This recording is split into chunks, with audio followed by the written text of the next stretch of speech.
who the Rolex wearing, diamond ring wearing, kid stealing, wheeling dealing, limousine riding, jet flying, son of a gun, and I'm having a hard time holding these alligators. You're talking to the Rolex wearing, diamond ring wearing, kid stealing, wheeling dealing, limo jet flying. We Ric Flairing on them niggas. We Ric Flairing on them niggas. You talking to the Rolex wearing, diamond ring wearing, kid stealing, wheeling dealing, limo jet flying. We Ric Flairing on them niggas. Check, we Ric Flairing on them niggas. It's apparent these girls staring. I'm Ric Flairing, gold across my chest. I'm fresh to death, I'm Paul Bearing, not at all scary. One eye open like Betty Wops that find to these circles that's going in like a carry shot. Woo! I'm going in like a Mary Pop off that Mary Crop at the top flow at the Marriott. So questioning me is like questioning you. See, we the best dressed, so come and get blessed with the crew. Not one but two, different ways to slaughter your crew. Committed tat across the chest, I guess she blessed with the truth. People want to see them checks, representation of proof. Living through my elders trying to resonate to the youth. But ain't nothing to get my flash on. Longevity is heavily embedded in my melanin. Layman terms, I last long.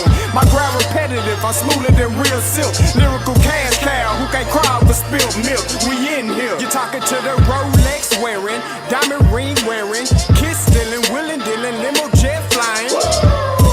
We Ric Flairing on them niggas. We Ric Flairing on them niggas. You talking to the Rolex wearing, diamond ring wearing, kid stealing, wheeling dealing, limo jet flying. We Ric Flairing on them niggas.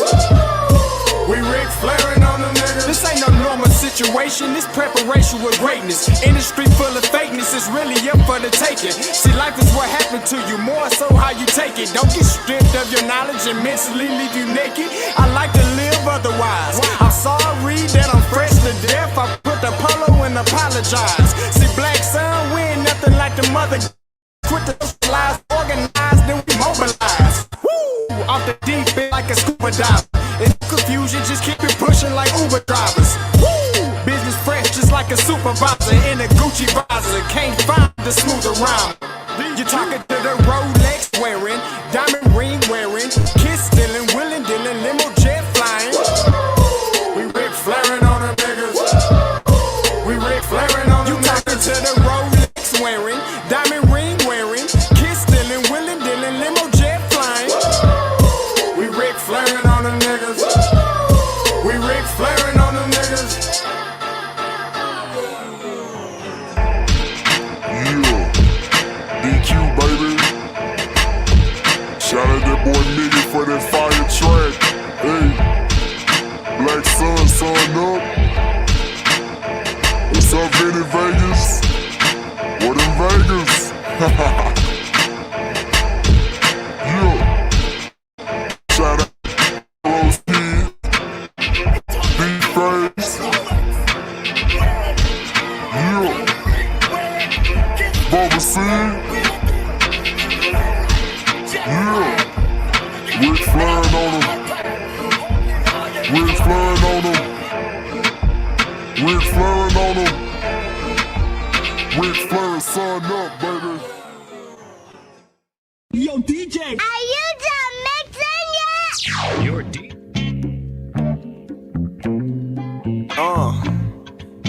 EQ la old school la Sam.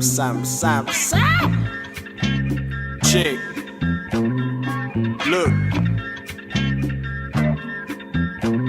Black Sun. Too easy. Gotta keep it pimpin'.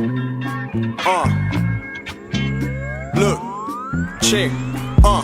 Drop a deuce in my armor palmer. Now I'm moving slow like your mama's mama. Vega full of that marijuana. I'm in full effect, it's no cause for drama. Presidential, my weed, man. You think my kush man was Barack Obama? Swing around, niggas flag me down. I need a couple grands when they see my Honda. Been there and then done that. Kick a flow, you run back. Roll my cognac. Fucked up and I'm on it. Oh yeah. Disapprove of my tennis shoes. Now I pick and choose like it's win or lose. Want them J's? I'ma go online. I don't wait in line. I ain't the type of dude Dressed fresh like Steve Harvey, rolling Bob Marley, watching Family Feud. Reading a book on Marcus Garvey, might tell you something that you never knew. Fuck the judge in McLennan County, 31 weeks, I had the county blues. Shout out to my Uncle Bubba, had the Boss Caprice and it was candy blue. The other week I saw a blue Ferrari, was a white boy, drove right by me. Told myself when my album drop, it's what the whole world gon' know about me. 25 from the east side and got my mindset on the red Audi. Dropping paper like Waco trips, where my Waco niggas gon' read about it. Been there and then done that. Kick a flow, you can't run back. Crown Royal, my cognac. Fucked up and I'm on it. Oh yeah. Disapprove of my pimpin' moves, now I pick and choose like it's win or lose. Bad bitches, she on me. Fucked up and I'm on it. Say I been there, I done that. Kick a flow, you can't run back. Crown Royal, my cognac. Fucked up and I'm on it. Oh yeah. Disapprove of my pimpin' moves, now I pick and choose like it's win or lose. Bad bitches, she on me. Fucked up and I'm on it. I done been there and I done this. I done this shit.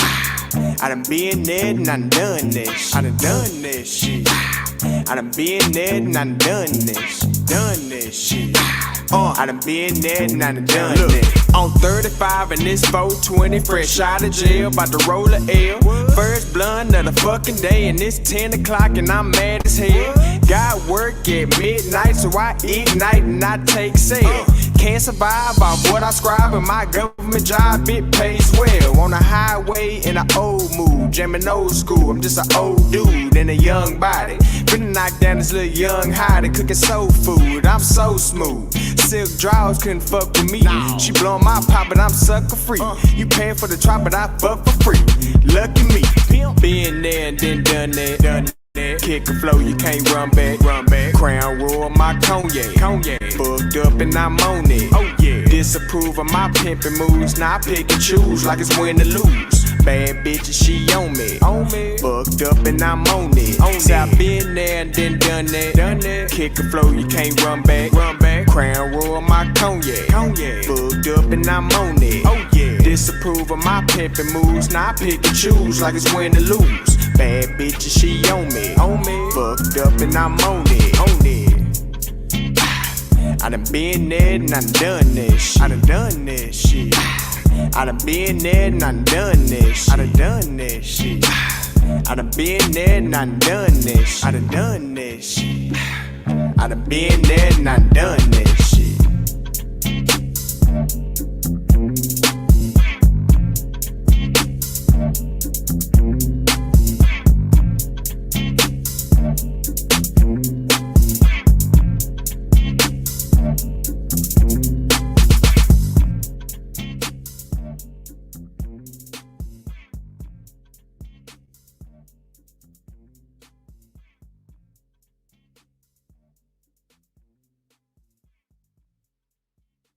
Gonna dig this. Hey, yo, Scotty, you going crazy for this one. We see what you're doing, we salute you. Hey, let's get it started. It's Backpack Capital One. What's in your wallet? Got a call from my man A. Scott. I said I got it. Love that you highlighting all of these black colleges. Try to pay me for doing this. Look, bruh, if you don't get off my line with that foolishness, voice of the SWAC, pull up where you at, no cap. If the Brody is speaking the soft facts, my advice, tune in to every show. Captain Petty, but we know that the sergeant is with the smoke. Speculate, just tell me what is we doing. Get into it, okay, look, I'ma say this and keep it moving. My boy Scotty, man, he offered the least. Black grad, paying college, I'm glad that he called me. Walking cause we all been taught that talk is cheap. Even primetime knows Scott for the HBCU streets. Woo! Welcome back again. It's your boy Scotty. Listen, you are watching OffScript live, and you already know how I get down. It is what it is. We doing this, and we've been just dropping hit after hit after hit. Now, let me get to some of these announcements. All right, so coming up, like I said, I got a full loaded week of interviews.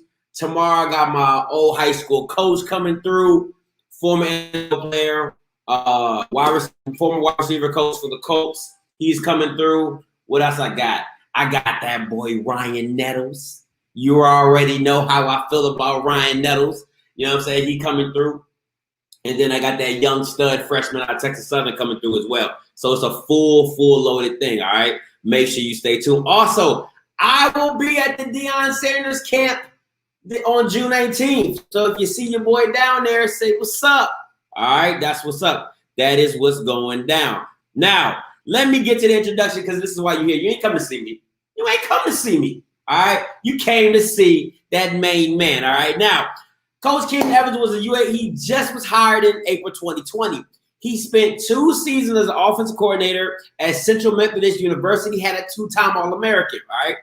Even his extensive experience in the high school ranks, Coach Evans had 2 different stints as OC and quarterbacks coach at Martin Luther King High, where he had the top offense in DeKalb County before in the 2014 and 2015 season. Even in high school, Coach Evans has been a success, all right? Legendary prep player at Westwood High in Memphis. He is the 4th leading passer in Tennessee with 10,519 career passing yards. Like, you got to let that sink in. With over 115 touchdowns. My man was Patrick Mahomes before Patrick Mahomes was born. I'm just saying, all right? Listen, and he was the Gatorade Player of the Year. There's a lot of coaches that talk it, all right? Ain't never played a bit of football before. This man talks it and walks it. They always say, are you updating your resume? And Coach Kenton Evans, the quintessential saying, bro, my resume is full. I do it all. Please give it up for Coach Kenton Evans. What's going on with you, Coach? Hey, what's happening, man? Nothing, chilling. Listen, I was looking over your I was like, what hasn't this man done? Hey, man, been blessed, man. Just been blessed. You know, the game of football has given me a lot, you know, and just fortunate, man, to play it and play it at a high level, and you know, now being able to coach it and coach it at a high level, man. So just blessed, you know, more than anything. Just you know, just always give thanks to God, man, for putting me in this position, man, and give me the ability to do what I love. So that is what's up. That is what's up. Once again, I appreciate you for coming through, stopping in. I know you got a busy schedule with summer camps, all that, and like I said, I just appreciate you for making time to do this. So let's get into this real quick. Get to these rapid questions. All right. Your favorite movie? Favorite movie? Oh man, I would say The Rock. It's one of my favorite movies. Probably my favorite movie. Okay, The Rock. Yeah. What is your favorite NFL team? I'm a Steelers guy, hands down. Pittsburgh for life. We can stop this right here. We can go ahead and shut this down right now. You know what I'm saying? Listen, I won't blame that on you. You know, it's okay. You know, I'm a Cowboys fan, die hard, always been. You know, It is what it is. But you know, hey, I won't hold it against you either, though, man. So we all good. Your favorite spot in Pine Bluff? Oh man, I got a couple, man. T's Place. T's Place is a little breakfast spot I try to frequent, man, on the weekends. And this new place. Actually, I go to the lake a lot too. So they got a Lake Saracen. So I go out on the lake, man, and just chill and just hang out on the lake, man, and try to, you know, get my thoughts together. Sometimes before I go into the office, or you know, sometimes when I leave the office. So if I leave the office at a reasonable time, yeah. All right, cool. Go to the lake and just chill. Yep. Your dream car? Oh man, my dream car is a Corvette. I gotta have one. I mean, that's gonna be my retirement car. I've always told myself that a Corvette was gonna be my car. Whenever I got enough money to get me one, I retire. I'm gonna give me a Corvette and just ride around it with my top off. I'm gonna give me a Corvette. You know what? I think there's no shot. You know, I think it's just like men who be like bald with beards like that. I just think that's like y'all style, like because everybody on post who's bald and got a beard like a goatee, they all got Corvettes, like legit. That's the dream car, man. That might be like, you know, an underrated rule or something. Yeah. If money was not an option, what would you buy? Man, if money wasn't an option, what would I buy? Man, I would buy, I would just buy an entire community, man, just for my family to live in. Yeah, I would love to just be around, have my family, you know, in this one community, you know, being around each other, just loving each other. That's probably something I would do if money wasn't an option. Yeah. That's dope. That's a dope concept. Yeah. Any pre-game routines or rituals you have to do before a game Hey, give me one as a player and give me one as a coach. Go ahead. Well, it's pretty much the same. I pretty much got the same routine. Gotta have my music, man, going. Sometimes I just go out to myself, man. Just go out to my, get out to myself, get my thoughts together, man. Just pump myself up, man. Just get ready to go. And sometimes I walk out on the field, before everybody comes out there, just to smell the grass, smell the turf, and just to be out there and just to get my mind ready to go on the football game. That's pretty now, much what's in the playlist? What's in the playlist? A-Ball MJG. I mean, that's my thing. I'm from Memphis, man. So Ball and G, 3-6 Mafia. That's going. I mean, that's something that gets me going, man, before game day. So that's always in my headset, man. When I'm getting ready for the game. Won't drama. Yeah. That goes for real. Oh man. All right. So I had a segment for the quarterback coaches, and I did with Coach Ma. I gave him a 3. I'm gonna give you a new 3. It's called For the Win. All right. So let me pull this up real quick for you. All right. So 2 minutes left. You're on the opposite 20. You're down by 5. You got to score. Who are you picking for the win? For the win, man, I got to go with my guy, Eric McNair, man, without a doubt. I mean, that's the guy that he's done it. I mean, and no slight against any of those other guys. I mean, I love McNair, I love Vic, but Steve McNair, man, that's my guy. And I got to go with McNair. I got to go with the Eric McNair guy. That's what's up. That's what's up. Me personally, I'm a Vic guy. I don't know what it is. I just, I love that 7 with the braids, with the Vic experience. That's just me. I completely. If it wasn't Vic, it would definitely be Eric McNair, but definitely Vic for me. I lived in Atlanta for a while, man. So I mean, I was able to see Michael Vick in his prime in Atlanta, but Steve McNair, I had a chance to watch him in college, man. I had a chance to watch him when he was with the Titans, and I saw him when they first moved the team from Houston to they moved to Memphis first before they moved to Nashville. Oh, really? Yeah, I had a chance to see him firsthand, and then when I was playing, I actually transferred to Tennessee State, so I was there.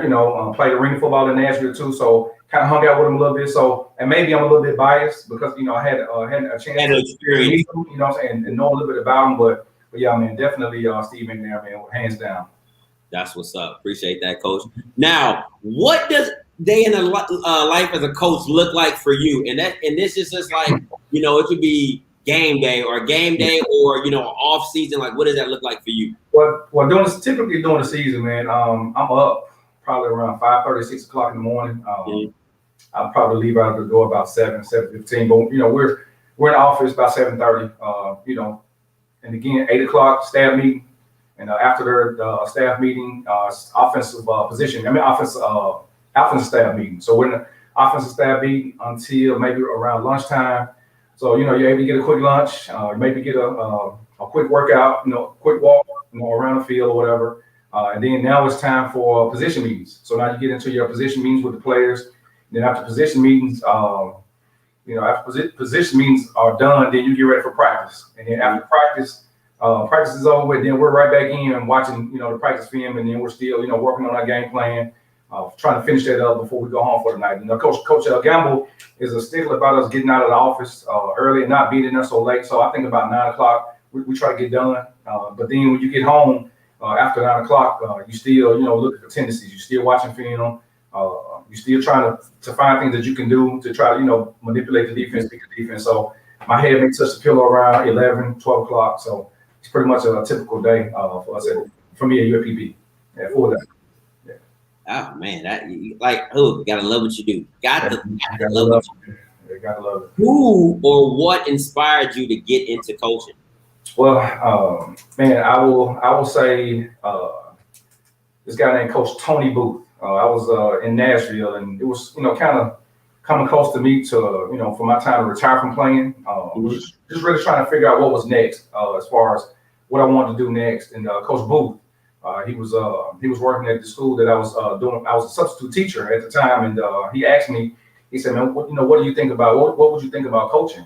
And I never really given it any thought, because I never really thought I'd be coaching, because I thought I was going to play forever. And that's what most football players do. We think we're going to play forever. Never really think about life after. But he asked me, would I come help him coach? And And, you know, I thought about it for a while. I was like, man, I really don't want to get into coaching, man. I really don't want to be bothered with the kids. But then, you know, of course, being a substitute teacher, you're involved with them every day. You see them every day. And, you know, again, I just took the opportunity and I liked it. He was like, man, I want you to be my offensive coordinator. So that was my first stint as an offensive coordinator at a middle school in Nashville. And we actually went 5-1.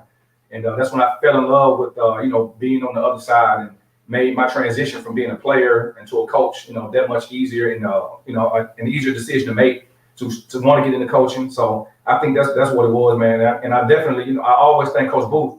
You know, he just recently passed, and I always thank him for that, for giving me the opportunity and to, you know, push me into, you know, that direction to being a coach. That's what's up. That's what's up. If you did not coach football, what else would you be doing? Would you still be a substitute teacher? You think you know, what would your life look like without coaching? Well, I mean, I was a teacher for a while. But you know what, to be honest, man, I never really thought about, you know, anything else. I've never really had a plan B. Once I got into coaching, that's just really what I want to do, man. I put the work in every day, every year, because, you know, this is what I want to do. And now I'm on a college level, man. I can see myself doing this for a long time. So I never really thought about, you know, doing anything else other than just coaching, man. And, maybe, possibly, you know, I had a friend that was a police officer years ago, and he was my best friend. So that may have been something that I probably would have done if I hadn't, you know, taken, you know, the turn of being a coach.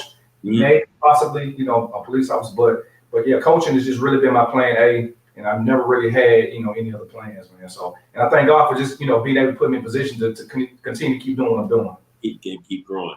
Yes, sir. Now, with COVID being rampant, how has it been coaching around COVID and getting the team prepared, you know, with that whole process and everything? How's that been? Yeah, I mean, it was a little difficult, man. Just trying to, you know, for one, you know, you got to think about college kids. They want to, you know, interact with their friends. They want to be around their friends. They want to party. And for them to not be able to do that was, you know, a tough thing for them to have to do. You know, you got to basically just stay in these pods, you know, stay away from other people, you know, which is really not healthy for a college student. You know, you want to interact with your friends other than just the people on the football team.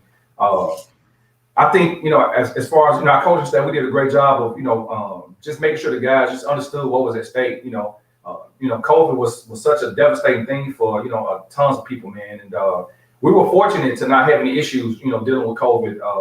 You know, we had some issues with the weather. Our first game against Texas Southern got canceled, but other than that, we never, I don't think we had any issues with COVID. I mean, guys got tested, you know, guys took the shot. So we didn't have any you know,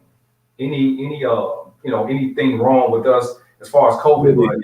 Yeah, COVID. Yeah, nothing COVID based. And that was a blessing because, again, the guys did a great job of making sure that they, you know, took care of that business because they wanted to play. I mean, you got to think about it. We didn't get a chance to play in the fall. So the guys were just hungry. We wanted to play.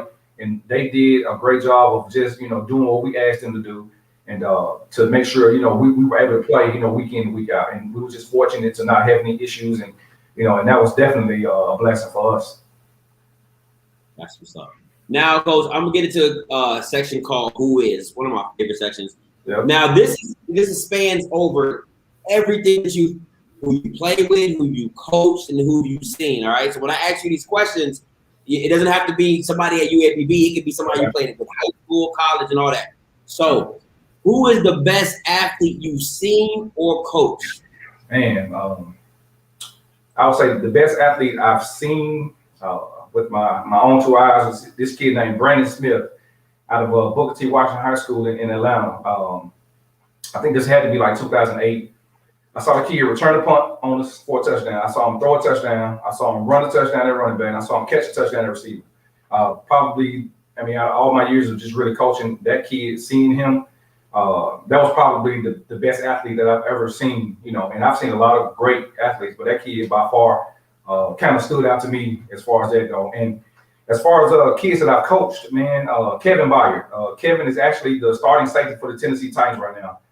I coached Kevin Ballard at Martin Luther King High School, man, in 2010. And yeah, that's one of my guys, man, one of my kids, man. And Kevin was he was our leading rusher from the receiver spot. He played receiver for us on offense. He was our leading rusher.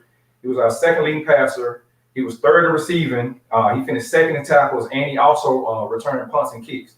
I mean, he was very dynamic, man. And it was crazy when it came to his recruiting. nobody really, his recruiting wasn't, what you thought it would be. A lot of schools they didn't know what to play him in because the kid did so much for us. But I think with him was just if anybody got him, they want to have a special player. He ended up signing with MTSU, and he's their all-time leader in interceptions at MTSU. He was drafted in the third round by the Tennessee Titans, man. So the MTSU got a steal, and now he's with the Titans, and he's a baller, with the Titans. So that's dope. That's dope. Now, who is the biggest trash talker? I would say this kid named DeMarco Robinson. DeMarco played for me at MLK High School as well. Ended up signing with Kentucky. DeMarco played receiver for us, and I used to call DeMarco Touchdown Jesus because every time you threw him the ball, man, he scored 27 receiving touchdowns in 1 year. 27. Whoa. Yeah, he scored 27. At 27 receiving, not just total TDs. He had 27 receiving TDs. The kid broke the state record for yards in the season as well. But before the games, man, our receiving core at MLK, man, and I wouldn't say they weren't necessarily cocky kids, but they were feeling themselves a whole lot, man. So they will, go to the DBs before the game and let them know it's gonna be a long night. And they would just talk trash. They saw a kid with his helmet crooked, or you come out there with some. We had this thing about we look at guys' cleats. You had guys come out there with some land shark cleats on. We was gonna go after them, and that's what they did, man. So that's pretty much what it was with those guys. They had a lot of fun and were able to put up a lot of numbers on people, man. But they talk trash, but they know how to back it up too, man. So I would say them, and then the close second will be to keep our DBs at UAPB, man. Those guys get after people, man. And it's just so funny. It's nonstop trash talking, which is good for them.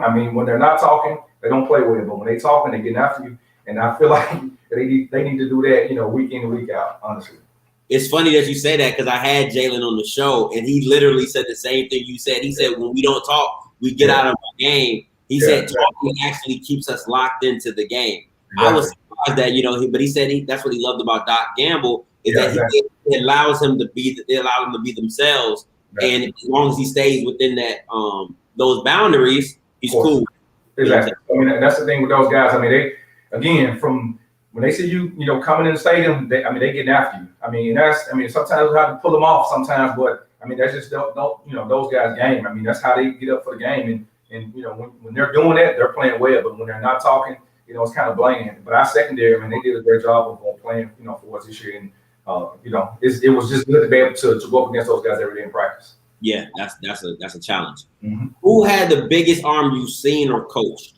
The biggest arm I've coached probably this kid named Miles Gooch. Coach Miles Gooch at Towers High School in Atlanta, and Miles was 6'3". Miles was 6'3", 215 in high school. He signed with the University of Virginia, and Miles he could throw the country mile. He had probably one of the strongest arms I've ever been able to coach, man. The kid he was an accurate guy too, but he had a strong arm, man. He could make every throw. I should see him throwing, from one hash to the opposite sideline on the comeback route, and the comeback routes we were calling in was 17 yards back to 15, but you throwing from one hash to the sideline, he can make those throws without a doubt, man. That's the thing about him. He used to do it. He used to get it done. That was probably the guy that probably had the biggest arm that I've coached. But got one at UAPB now, a kid named Torrance Bardet. He's a pretty strong arm. So I have to tell him to slow it down a little bit too, because he's got a pretty strong arm as well. Okay. And my last question is, this is just a regular question. How would your players describe you as a coach? Man, they would say, my quarterbacks would say I'm crazy because I get after them. That's just my mentality, man. But now being at UAPB, I was, a little more of a recluse. I let Coach Gamble get after the guys a little bit more because he knew a little bit better than I did. So he was able to, he could go after them a little bit, more than I could. But yeah, they would. Some of my old quarterbacks, man, they would think I was a fool for. Because I'm just so intense when it comes to football, man. I just love the game, and I want to see them do well because I play the quarterback position, and I know what it takes to play it. And I'm just, one of those guys. I'm just so passionate about what I do, and I may get after you, but then again, sometimes I'm just a cool dude, man. Just chill and relaxed, and that's pretty much. I think that's what they'll say about me. You went to my next question. I was like, do players know that you was a baller back in the day? like you was putting up numbers. Yeah, man. For the most part, like when I first started coaching, I would kind of, talk to my guys and just let them know. And just like with the guys now at UAPB, man, I let them know. You know what I'm saying? I mean, I still get out there and throw with them every day. I mean, we have a little competition when we're doing our quarterback drills. And I think they got for the most part, they know what Coach Evans has done in his past life as a player. Because I send them little newspaper clippings sometimes. I send them a little video sometimes, and I always tell them if I was still playing, you guys would be on the bench. So I'm always just giving them. I think they know for the most part, man. That I was a little bit of a baller, back in my day, man. That's what's up. Now, one question I know everybody's here for. Yeah. What was the game plan going into the SWAC championship? Now, we all knew that Alabama A&M's strong suit was their offense, and they're not, I won't say weak, but their strength wasn't their defense. So how did you, Skyler Perry, your OC, how did you guys come up? What was your game plan going into that SWAC championship game? Well, I mean, the game plan, just like it was any other week, was to attack. We never just really had any other mentality other than just attack. Do was get after them. And I felt like that's what we did. But of course, there was a little lull in the game. Where they were able to get back in the game and take the lead. But our mentality never changed from the start, man. We wanted to, go into this game and score points like we had been doing the entire year. And that was no different that game than any other game. So the game plan didn't change. We wanted to attack, and we did. We just came up short. We just came up short in the end. Now, how did the win over Southern propel your season? Because it seemed like, from that, people didn't believe it. I'll say that in the beginning, people didn't believe that, the 33-30 win over, it was, okay, it happens. But then, I mean, you guys were just running up the score on the rest of the team. So how did that get you ready? How did that get your team ready? And even Skyler, like, how did he feel after a big win like that? Exactly. And that the thing about the game against Southern, UAPB hadn't beat Southern in years. And Coach Gamble's thing was, we wanted to be Louisiana State champions. Of course, we started out with Southern, and then we played Grambling the next week. But the biggest thing for us was to get over that hurdle. Southern had a hurdle. I mean, they were pretty much Southern and Grambling were pretty much the bullies, in the West. And they pretty much bullied UAPB in the past, and us having a more mature team, guys that just really weren't going to continue to just be at the bottom of the totem pole anymore.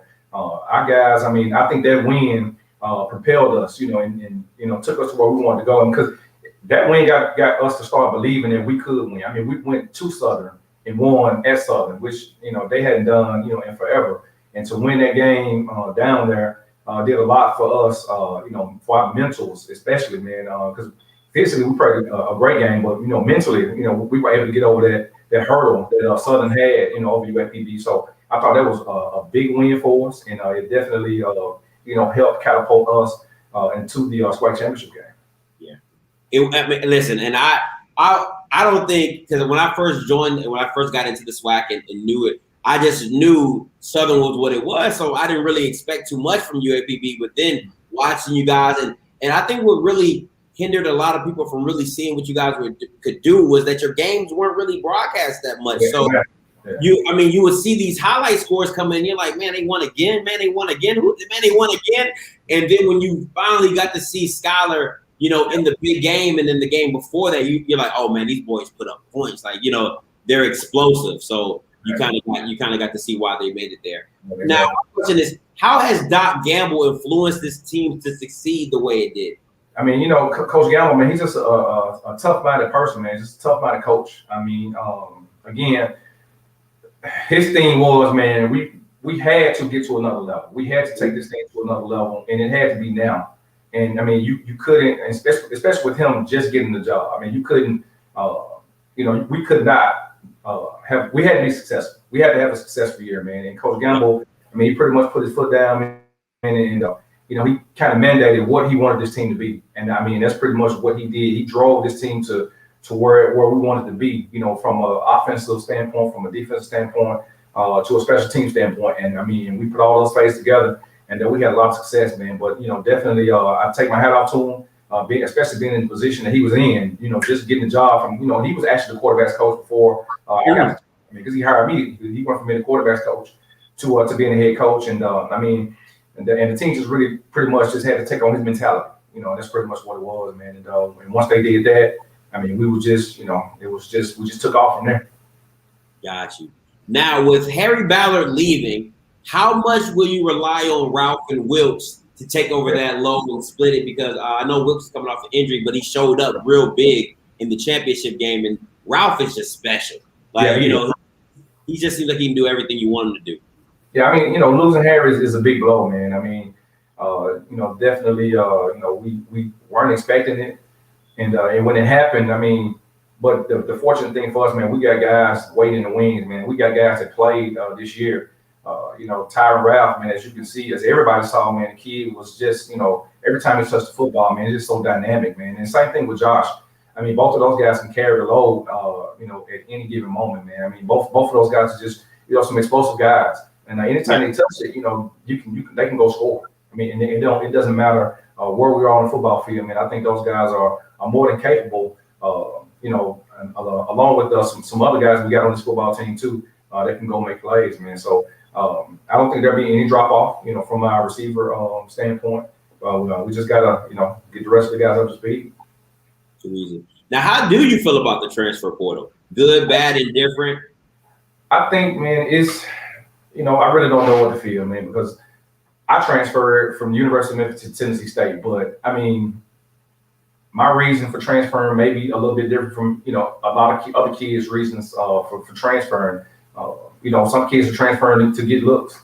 You got guys going from the FCS schools to FBS schools. It's pretty much, it's like, I don't know if teams are just really starting to poach guys, if, say for instance, man, if a kid's at XYZ school and he's got a buddy at another school, and the coaches are kind of probing, man, hey, is your friend happy? Stuff like that. And people want to know stuff like that. And if he's not happy, hey, man, look, man, my coach here, they just like my coach here, he got a spot for you, man. Hey, why don't you come play with us here? And that's pretty much how I see it, man. And I'm a fan of it to a certain extent, but it just depends on the kid's motives, man. If what are you trying to get from him, man?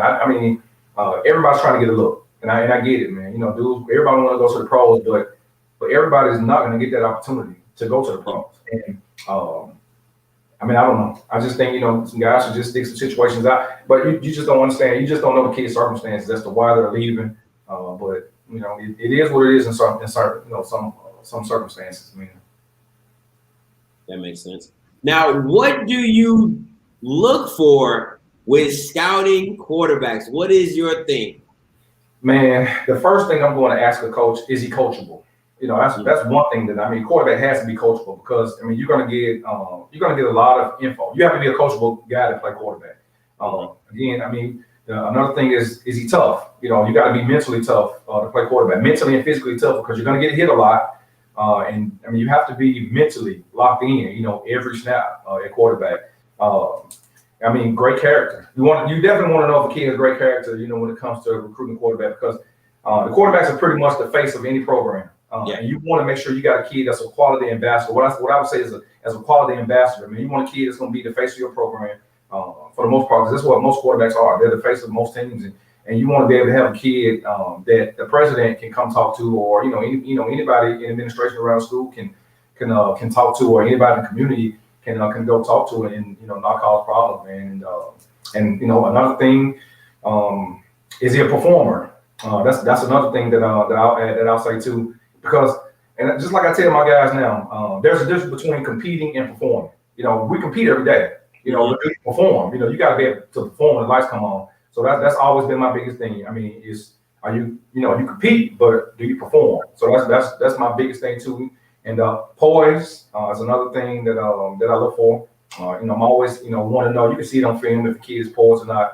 Of course, you always probe and asking questions about him through his coaches, and then last but not least, is he accurate? You definitely want to have an accurate kid, man. You don't always have to have the biggest arm, but if your anticipation is great and if you're accurate, I think you can. That's one of the things that I kind of look for, in my quarterbacks. Now, how do you grade a quarterback with a lot of talent and a quarterback with not so much talent? You know, because one could be a all-world winner, but you can see, you know, he has 4 D1 receivers, and then another quarterback cannot have so many studs, but you know his record doesn't look as good. So how do you balance those two? And that's the thing you look at too. Does he make them better, or do they make him better? That's pretty much the thing. You know, when you're looking at a quarterback, man, because again, the kid that I had that coached at Martin Luther King that I was talking about earlier, you had DeMarco Roberts, who went to Kentucky. You had Kevin Ballard, who went to Middle Tennessee State. I had another kid named Blake Tibbs that signed with the University of Georgia, and we had another kid that he didn't get a chance to go to college anymore. But you had 4 good kids in that group, but he made them better. You know, versus them making him better. And that's the one thing you kind of look at when you watch a film and understand and stuff like that. Does this kid make them better, or is he just throwing the ball up, or he's just throwing quick screens and stuff like that? He's just taking it to the house, or he's just throwing jump balls and stuff like that. So that's stuff you look at when you watch a film, when you evaluate you guys. You're actually looking to see what's transpiring between the two groups. I like that because I think a lot of people get it misconstrued how good a quarterback can be because of some of the talent that they have around him. I feel like sometimes it doesn't take a rocket science to be a great quarterback when you have these great talents around you, and literally all you're doing is closing your eyes and throwing the ball up, and they're making plays for you. So and that's been the knock on Ohio State quarterbacks, quarterbacks at Miami, quarterbacks that was at Alabama before Alabama started getting more of these more dynamic quarterbacks. A lot of those guys didn't get opportunities in the NFL, or they kind of didn't pan out in the NFL because guys around them made them better. You got to think about the dudes that they have at Ohio State, or the dudes that they had on perimeter at Alabama, and think about Miami. How they used to have those guys back in the 2000s, early 90s. They had dudes out there around them that were making plays. All of them, yeah. So the quarterbacks, you could just tell that who was making who better in that certain situation. Now, what makes Skyler Perry special? Man, that kid, Skyler's a gamer. I mean, he's just a gamer. Like, doesn't get rattled, man. I mean, the kid is just he wants to be good. He's a humble kid too, man. I mean, before the season started, man, I texted him and I told him my goal for him was to be first team all conference, and we came up a little short. He ended up being second team all conference, but he was he was like, yeah, coach, I got those goals too, but I really, really want to win. That was basically his biggest thing, man. But the kid is, just a natural leader. I mean, the kid is, everybody gravitates towards him, man. I mean, he's just a natural leader, poised. Smart. He's always, willing to work, man, and get the extra work in to be better. And I think that's one of the things that kind of, makes him special, man. The kid is just a baller, and he wants to be great. That's great. That's great to have a leader. Now, this is some of it. Is being a lefty that special? Is it a really big difference? Because I know I've heard stories that Tua's dad tied his arm behind his back and made him a lefty quarterback because of, you just said it, because he felt that it was a better situation for him. Are lefties better, or is there a difference in that? How does that work? Well, I'll say this, man. If you look at the NFL, how many left-hand quarterbacks do you see in the NFL? Not many. No, not many. There's not a lot of left-handed guys in the NFL because most guys, most coordinators, and they feel like they have to have a right-handed quarterback to make things go. But again, one of the best quarterbacks I've ever coached, his name was Jonquel Dawson. Again, I coached him at Martin Luther King High School. The kid threw for, I had him for 2 years. He threw 80 touchdowns. He threw for over 7,000 yards in 2 years that I had him at Martin Luther King High School. And he was about 5'8". He was about 5'9". I give him 5'9". And if he was playing later 2000s, he would be in the NFL right now. That's the kind of he was that good of a quarterback. Again, the kid threw for over 7,000 yards and 80 touchdowns in 2 years. He was a lefty, and I can remember guys coming to recruit him, and they see him, they was like, oh, he's a lefty. We're gonna have to change up our whole offense. Which I thought was stupid. Why would you have to change up what you do from a schematic standpoint just because the kid is left-handed? And that's what you'll get from a lot of guys or from a lot of coaches. They'll say, because he's a lefty, you know, they really wouldn't recruit him because he's a lefty, and they would have to change their offense. But if a kid is right-handed, left-handed, it really shouldn't matter. I mean, if he can go, he can go. It don't matter if you throw this left hand or right hand, or if you throw his feet. If he can go, he can go. It don't matter. So they let him play ball. Now, and let me, just to caveat on this question, if you have a left-handed quarterback, he no longer has the left-sided blind side, which is the infamous, you know, I put my best defensive end. Is there not an advantage to that usually your best defensive end is being spotted now, not the backside? Yeah, I mean, sometimes, you know, teams do that. I mean, they may put, but again, it's just, you know, what you got at your bookend, you know, what you got at your right tackle and what you got at your left tackle. I mean, if it's left-handed kid, I mean, you know, of course, you know, you want to have a better guy at the right tackle spot. But, you know, unfortunately, the fortunate thing for us, well, our better guy was, you know, was Mark Evans. He was our left tackle, you know, and of course, you know, Skyler was left-handed. But again, I mean, it's just, you just have to do things from a schematic standpoint, man, to, you know, where he's not getting hurt, you know, from his backside, you know, basically just doing things from an offensive standpoint to where, you know, he wouldn't be affected as much, you know, not hold on to the ball as long, get the ball out, you know, quick and stuff like that. Because most teams probably will attack you from your, you know, blind side, but you just have to do things schematically to avoid that or to help offset that. Okay, I got a question from the comments. They said, what is the first thing you work on with a new quarterback coming in?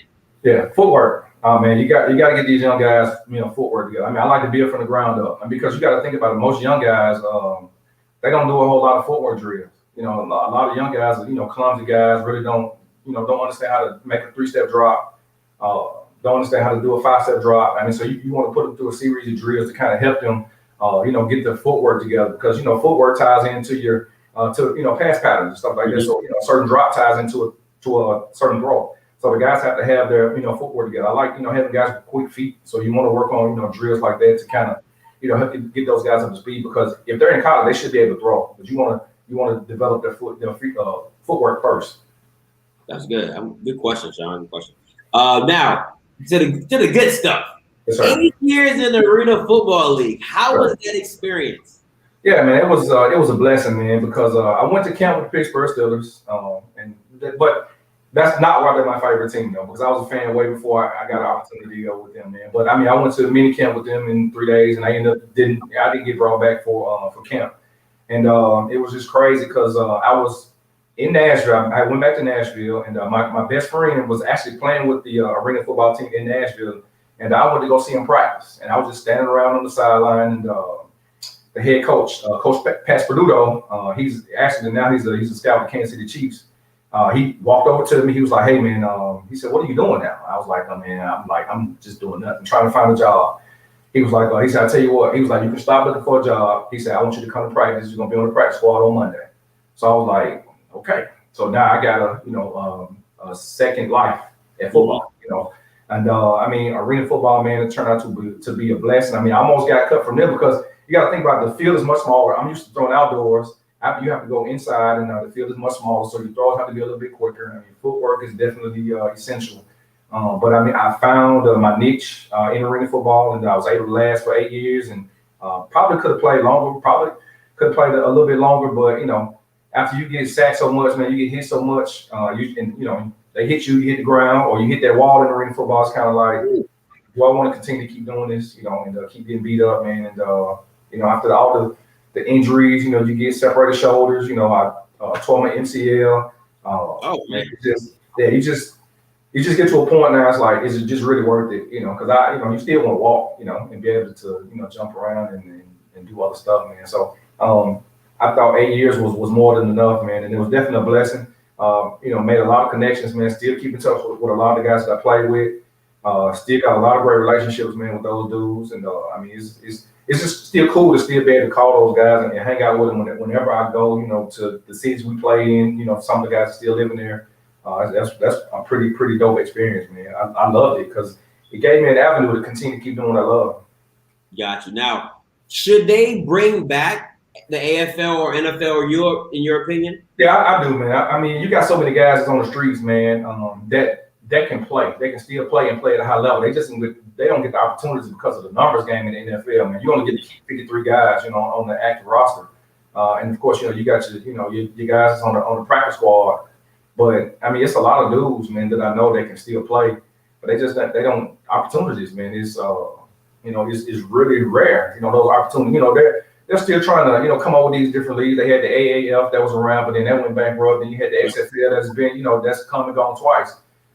And now you got the spring league. In the spring league, guys have to pay to play in the spring league. So yeah, so guys may not have that type of money to pay to play in the spring league. But I think and there's still some smaller arena football leagues that's still out there too. I got a lot of kids that play for me that still want opportunity.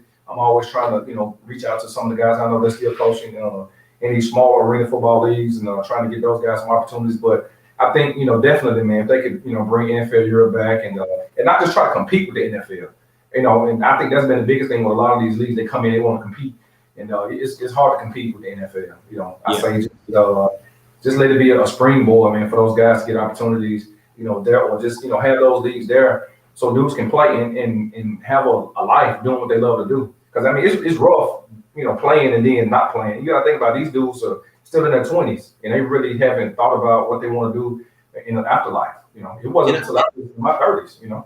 Yeah, and I agree. And the other sports have those outlets. There's overseas basketball. There's international baseball. There's international soccer. I mean, you literally can go anywhere in the world and play these sports and make a pretty good living. But the NFL is so confined to just the United States of being, a big brand that it's hard to, go anywhere else and still continue to do what you love to do, especially if you do it at a high level. Exactly. Now, another question from the comments. How big of a difference is the speed of play between college football, NFL, and Arena League? Yeah, I mean, it's definitely, it goes up a notch. I mean, my very first game in college, I played against the University of Miami.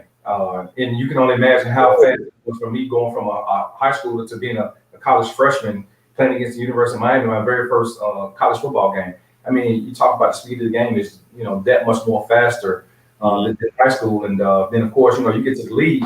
I mean, you talk about the best of the best. If you hesitate on the drop, I mean, you take a false step or anything, your ball going the other way.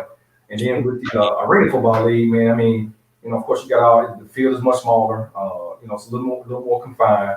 So everything is that much more faster in the arena football league. So I mean, you have to, get the football out that much quicker, of course, because you got guys going in motion too. That's another thing, with the arena football league too. Dudes going in motion, so you got to time that up, and they get into their routes a little bit faster than your drop. So you may have to come off your drop a little bit faster and stuff like that. So man, it was definitely a big difference in all of those places that I've been in. Got you. Now, do you see yourself being a head coach one day? I mean, that's the goal, man. That is the goal, is to be a head coach, man. I mean, 43 now. I've been coaching for 17 years. For 14 of the 17 years, man, I've been offensive coordinator. So you would think the next step would be to be a head coach, man. I mean, I was never a high school head coach. But I mean, I was a offensive coordinator on the high school level. I've been offensive coordinator on the college level, and now I'm a quarterback's coach now. But all I'm trying to do now is just soak up as much knowledge as I can, man. I mean, I'm always taking notes, and Coach Gamble, he thinks I don't talk a lot, but I really don't. I mean, I'm always listening though. So I got a closed mouth, but my ears are open. My mouth is closed, but I'm always listening. I'm always taking notes, and I save everything. Any notes that he's giving or practice, I'm always keeping. Reference. So if there comes a day when I'll need it, I'll be prepared to have it. And but I mean, I think that's the goal, man. Eventually, to get put myself in a position where I can be a head coach and stay somewhere. I guess for the rest of my my coaching career.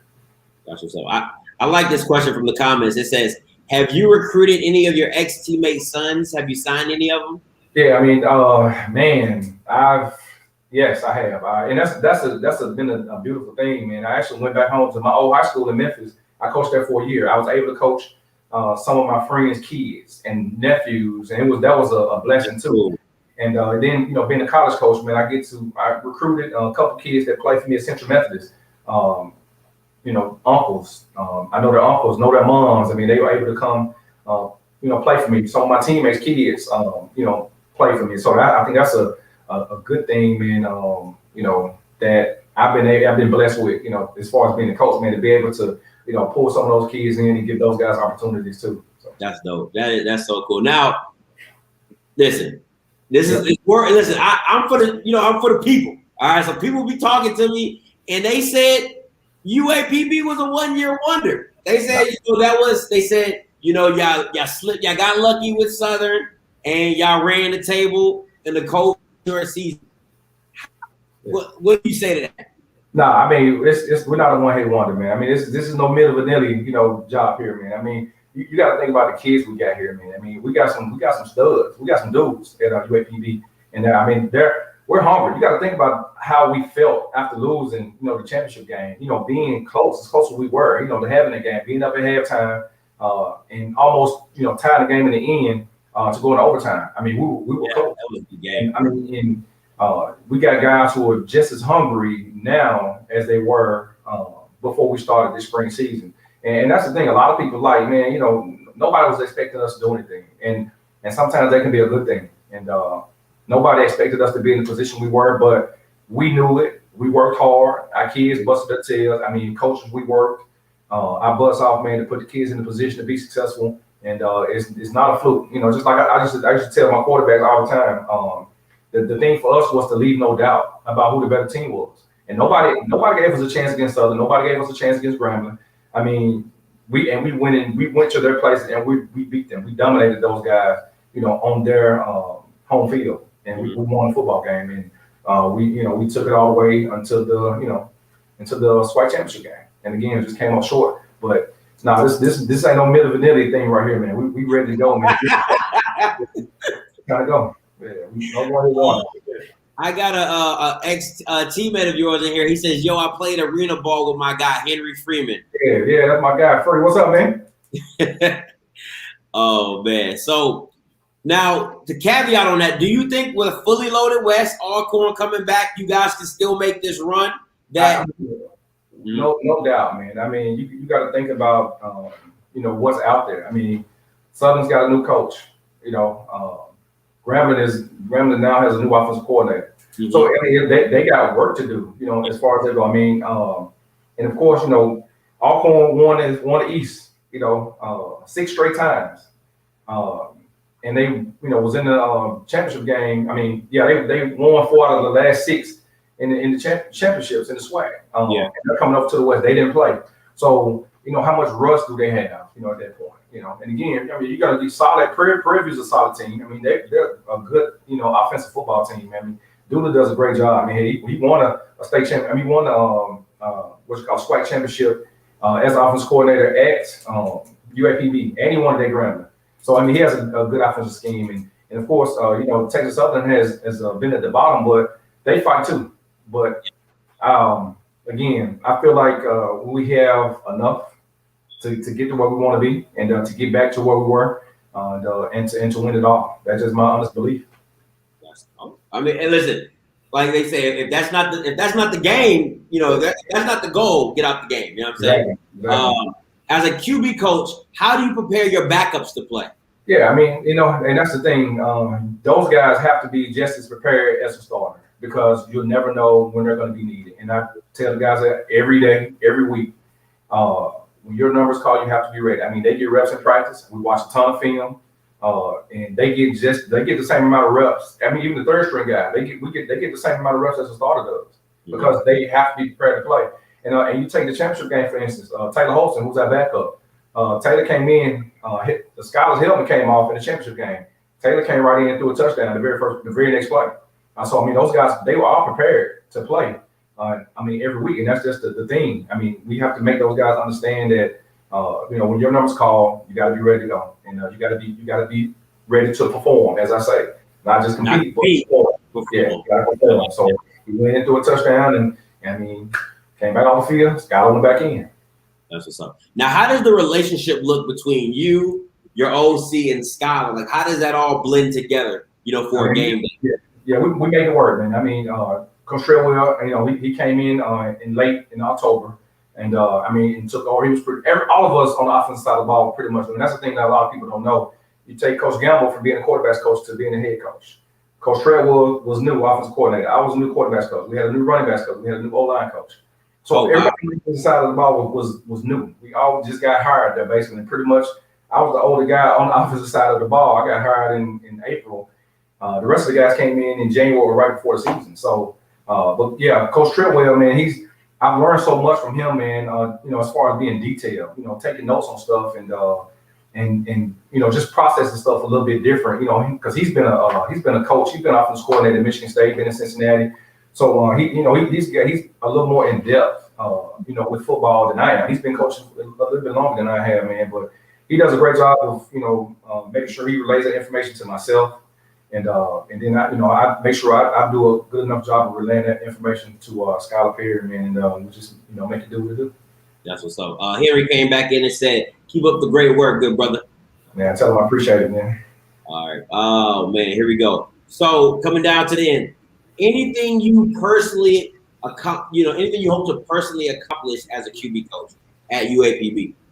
At UAPB, personally, again, the thing I want is for, you know, like I said, I want Skyler to be first team all conference. That's something that I want for him. I mean, because I know he can be that. I mean, despite, you know, you got Felix at Alcorn, you got Akil still there. I mean, and of course, you got guys that's all over the place. Now you got Deion's son that's coming to Jackson State. Yeah, you got Alabama State. Yeah. So I mean, you got top tier quarterbacks all over this conference. And then of course you got Nettles at Alabama State, the young kid. I mean, Nettles, freshman. Yeah. I mean, he had a pretty good year this year as a true freshman, as a redshirt freshman. So I mean, that's the thing that, you know, I want to be able to have. I want to be able to have a guy that's first team, you know, all conference with, you know, in a conference that's quarterback driven. You know, so I mean, I think that's one of the biggest goals that I want to have, and that I got for my guy. That's what's up. Now, a couple more questions, and another section is called Build It. All right, so let me pull this up real quick. And what I need you to do is build your perfect quarterback. All right. You don't have to use anybody on the picture. Okay. You don't have to use anybody on the picture, but I need you to build your perfect quarterback, picking their arm strength, clutch, elusive, IQ, accuracy, leadership, and toughness. So, example, your arm strength could be Brett Favre, your clutch could be, you see what I'm saying? So, yeah, so whenever you're ready. All right, arm strength, man, I got to go with War Moon. I got to go with War Moon. That's my guy, man. War Moon probably had one of the strongest arms in the NFL. Probably one of the prettiest spirals, but War Moon would be my guy as far as arm strength. Clutch, you got to go with Tom Brady. I mean, you know, I call him Thomas Edward Patrick Brady. I mean, that's the guy you got to go with when it comes to, because he just got his clutch gene, man. I mean, Tom Brady just has his clutch gene, and I mean, if you got the ball last, he's gonna beat you. So that will be my guy as far as the clutch gene will go. As far as being elusive, I got to go with Randall Cunningham. I mean, that's my dude. I mean, I got to go with Randall. You know, it's a lot of other guys that's around the league that can, you know, that's pretty elusive. But Randall is my guy. IQ wise, Peyton Manning is definitely, you know, IQ wise, accuracy. You got to go with Drew Brees. But I mean, I got Deshaun Watson a close second. I mean, but yeah, I got Deshaun Watson a close second. With Drew Brees, he had a 68% completion percentage his entire NFL career. I try to get my guys to be around 65%. Drew Brees was at 68 for his entire career. I think Deshaun Watson is at 66% right now as far as his NFL career. But I mean, as far as accuracy, you know, definitely got to go with Drew Brees. And leadership, Joe Montana. I mean, Joe Cool. Got to go with Joe Cool for his leadership. I mean, that's definitely something that, I mean, something I always admired about him was his leadership skills, man. And toughness. Last but not least, man, Steve McNair. That's a tough guy. It's tough. I would say Steve McNair in a close second, Brett Favre. Brett Favre will have to be close second because Brett Favre never really missed any games. But Steve McNair used to take some beatings, but he got right back up and he kept fighting, man. Steve was a warrior.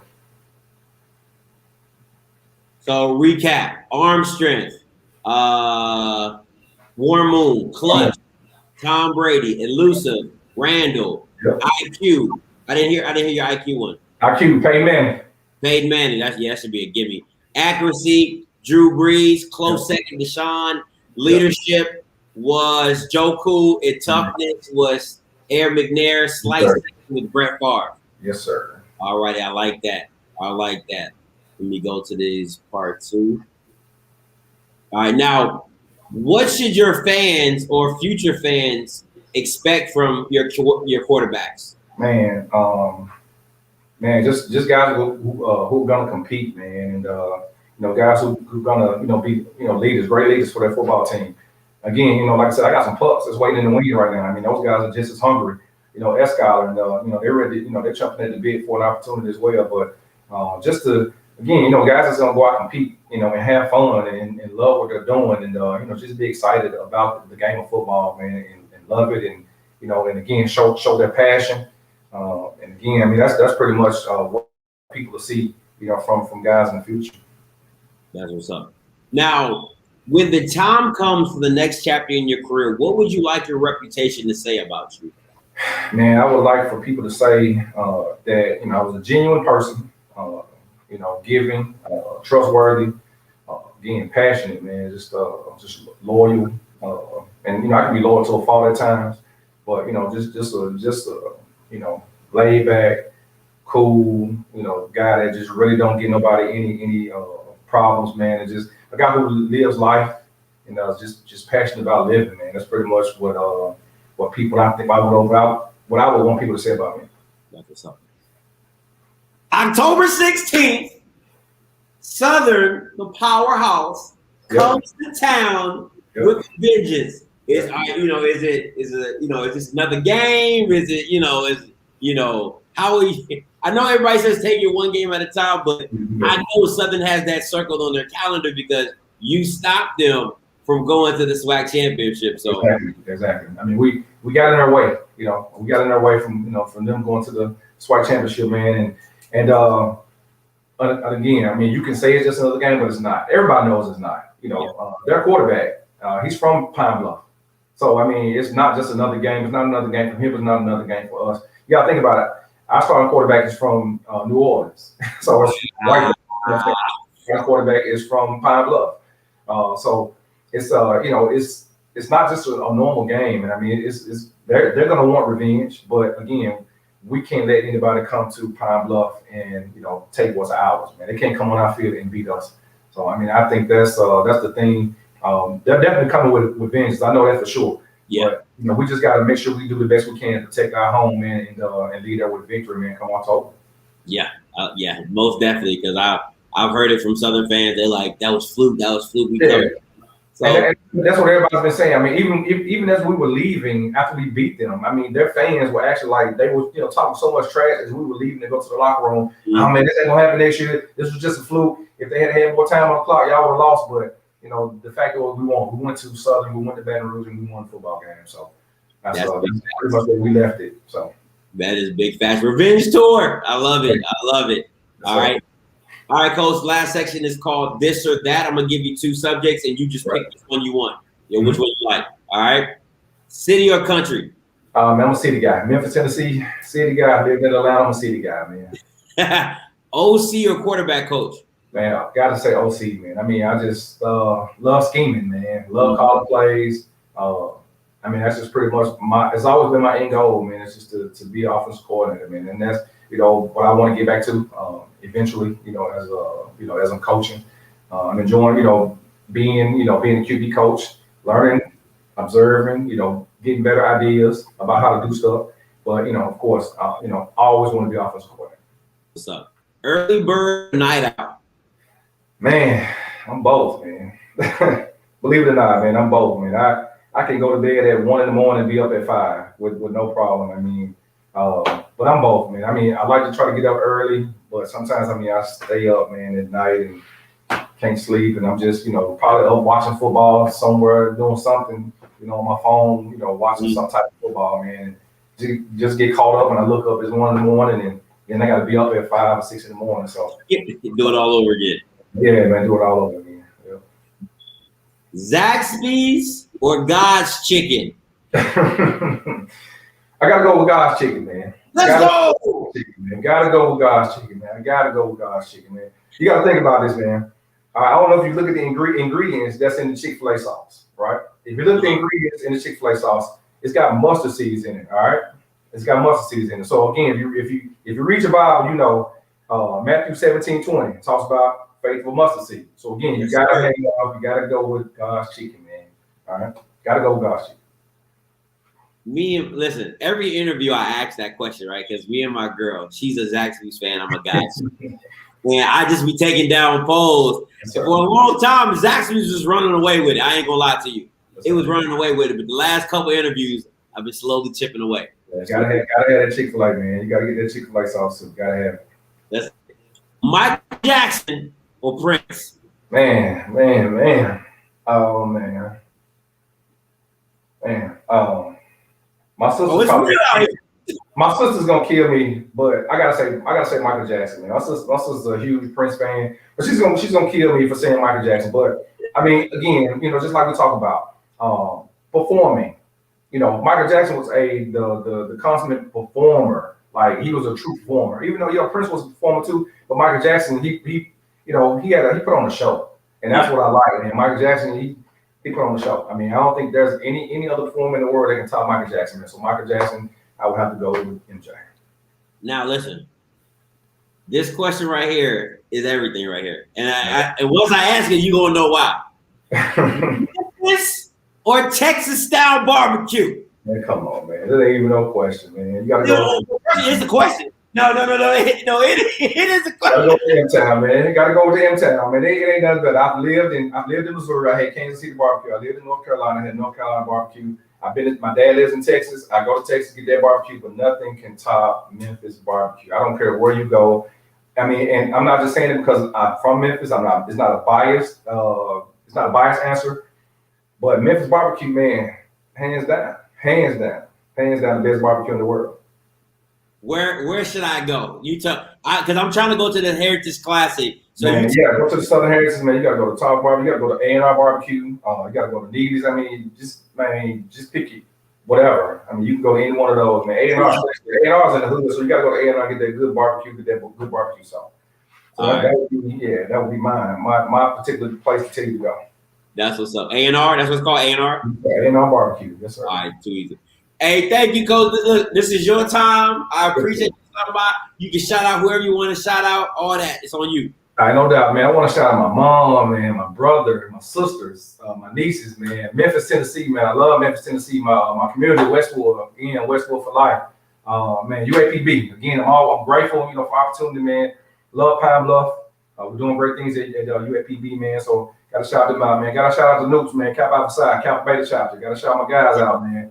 So and I mean my dog Tori Harm, my dog Damian Dawson, man. I mean, my dudes, man. I gotta shout them guys out too, man. So that's what's up. That's pretty much what I'll say, man. Listen, let me. How I keep thing too though. I gotta salute my guys that I coached with at Martin Luther King High School. I mean, we still talk to this day. I mean, all the players, the coaches, we still got a great relationship with them dudes. So, salute the King Nation. Always, all my guys, all my coaches, salute the King Nation. That's what's up. Now, how I get one of them shirts? How I get the merch? Yeah, how you get the merch? I mean, I had to get you. I go to the bookstore and see if I can get you some. I'll get you some for sure. I think I got this from the bookstore from Walmart in Pine Bluff. I think I got it from. Yeah, I need some. I'm trying to expand my merch. Yeah, we gotta put that up on your wall behind you. Man. I see your Jackson. Listen, you're all right. Everybody knows I'm a Jackson State bandwagon. That's who I got my ticket punched with. Hold up, fan or bandwagon? Oh, I'm a bandwagon. All right, cool. I got you. Yeah, my sister went to Jackson State, man. So again, I played at Tennessee. I trained for the Tennessee State. Mm-hmm. So me and her would have this little sitting rivalry, man. They beat us my senior year by a field goal. So she still talk trash about that to this day, and that's been over 20 years. She doesn't want to let me live that down, man. But my slogan is I'm for the HBCU street. So whoever gets me the most merch. I just join. I kind of slide over to that team because I'm a bandwagon. Bandwagon, you can just jump. I got you. I'm gonna make sure we see. I'm gonna get that equipment guy, man. Make sure I see some stuff, man, for sure. Hey, say less. Hey, appreciate it again, Coach Evans. I love this interview. Appreciate the insight. Yes, sir. And nothing but blessings going forward for you and UAPB. Yes, sir. Appreciate it very much, man. All right, man. Peace. That was Coach Kenton Evans. Listen. He is a walking legend out there. Do you understand? These kids don't understand who they got. They don't understand who they got. They got a walking legend. All right, that's what that is. And you see, he's about. Hey, one thing I love what he said. Right, most coaches, if you ask them who they recruiting, they go straight for, hey, you know, if he does this, he win. Is he coachable? Does he have character? Can he be the face of a franchise? Like, that's how is he as a young man? You know what I'm saying? Because as a coach, I can coach you in the footwork. I can coach you past your arm. I can do all the little things. But how are you as a young man? That was big to me. Man, listen, if y'all listen, better Southern keep playing. Southern keep playing. They're gonna lose again. That's all I'm saying. That's all I'm saying. All right. But you already know what it is. Until next time, we're gonna be back here tomorrow. We're gonna be back here tomorrow with another interview with my ex-high school coach. So if you listen, he's a former NFL player. He's a former NFL wide receiver coach for the Indianapolis Colts. So listen, if you want to know if you want some real questions to ask, trust me, come back tomorrow. He got nothing but time. He gonna answer I'm telling you, my ex-coach is a clown. He got nothing but time. He gonna answer every comment and question that y'all have. Make sure y'all tune in tomorrow. It's gonna be crazy. We're gonna have a good time. All right. So until next time, it's your boy Scotty, voice of the SWAC. You know what I'ma do. I'ma holla. God bless.